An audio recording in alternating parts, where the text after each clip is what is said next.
Welcome to 7 Days of Rest and Return to Essence.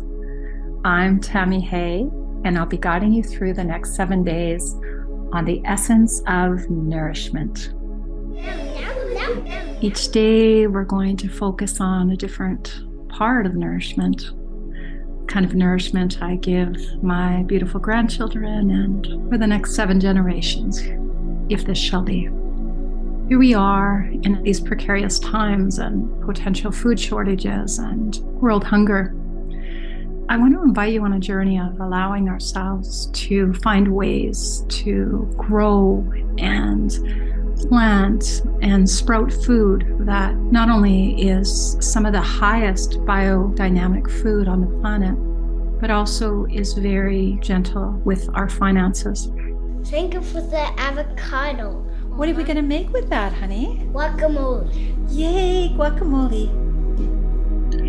I'm going to show you easy ways and do demos on green juice fasting and ways we can modify it so we don't use as much produce and still get a really nice alkalining structured water effect.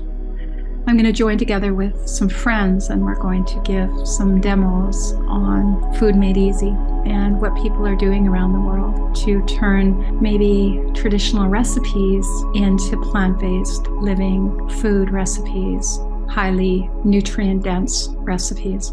So please join me as we take a poetic journey through food and drink as medicine. Thank you, Shelley and Jan, for this opportunity as we walk through 7 days of the essence, the generosity, the clarity, the kinship, the stuff that we need to feel well. Thank you for joining us for the 7 days of rest and return to essence.